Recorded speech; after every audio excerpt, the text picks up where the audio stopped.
Monsieur le PDG, vous avez un talent certain et pour un électricien, ce n'est pas une petite affaire.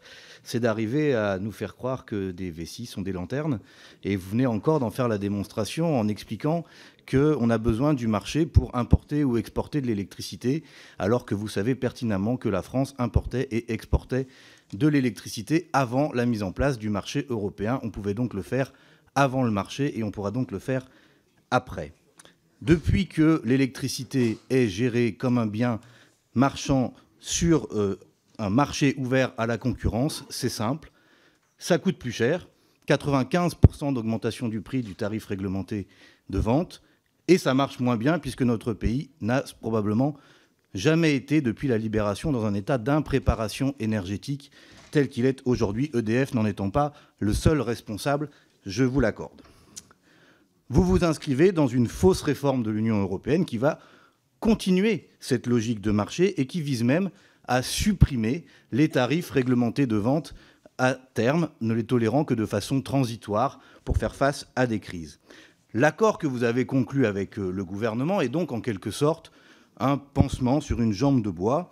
Il ne s'applique qu'au nucléaire et il permettra à EDF de vendre jusqu'à 110 € le mégawattheure, une quasi-totalité étant récupérée par l'État au-delà de ce prix, mais pas en dessous. On voit bien que cet accord porte en lui les germes d'une augmentation forte des tarifs d'électricité. On entend parler de 10 à 20%, ne serait-ce que l'année prochaine, mais c'est sans doute bien au-delà pour la suite.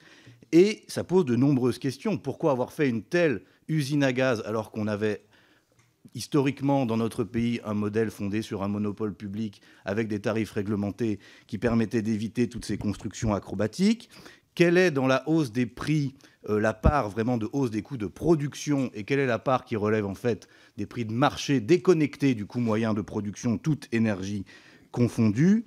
Comment pouvez-vous garantir une visibilité aux consommateurs, que ce soit les entreprises ou les ménages, alors qu'en fait cet accord repose sur la taxation de vos profits pour une redistribution ensuite aux consommateurs sans qu'on sache ni à quel consommateur, ni par quels moyens, ni dans quel montant?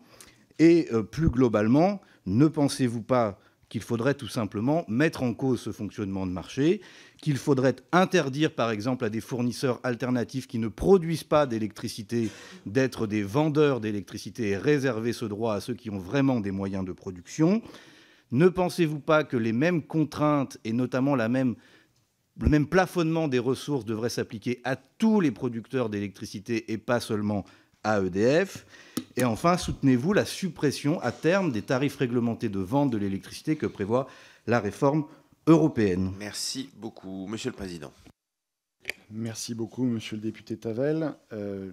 Je ne suis pas sûr que je puisse répondre à tous vos éléments parce que EDF n'est qu'un opérateur. Donc EDF ne fait pas les cadres de marché, ne fait pas les lois, etc. etc. Donc nous les appliquons. Pour ce qui est de vos questions, il y a un point sur lequel je voudrais être précis quand même.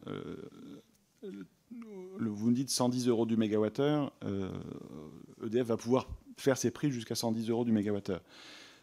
Non, EDF va avoir pour objectif de faire des prix équilibrés qui reflètent une économie de long terme. C'est bien l'engagement que nous avons pris, et ceci afin d'amener un volume d'électricité élevé sur le marché français qui permette d'atterrir vers le fameux 70 € en moyenne. Voilà notre objectif, c'est notre engagement, bien sûr. Je voudrais simplement rappeler qu'aujourd'hui, quand on ne parle que de la part fourniture de l'électricité, tout le monde paye plus de 110 € du mégawattheure. Tout le monde. Voilà. Donc quand on dit que notre objectif, c'est d'arriver à ce que la part fourniture, parce que quand vous prenez tout, évidemment, ça amène à beaucoup plus de 110, mais quand on dit que la part fourniture, notre objectif, c'est de converger en moyenne vers 70, on parle bien d'un atterrissage des prix, et que l'on parle d'entreprises, évidemment, que l'on parle de l'ensemble des clients. Enfin, je voudrais dire un mot sur les questions de structure de marché. Encore une fois, ce n'est pas EDF qui fixe les règles. Nous, ce que nous souhaitons, c'est avoir une concurrence. Je pense que la concurrence est bonne pour EDF. Je l'avais dit dès le mois de novembre 2022 devant cette commission, parce que ça nous aide à être bons. Et nous souhaitons une vraie concurrence, et nous souhaitons des concurrents qui investissent dans les moyens de production électrique aussi sur notre territoire. Merci beaucoup.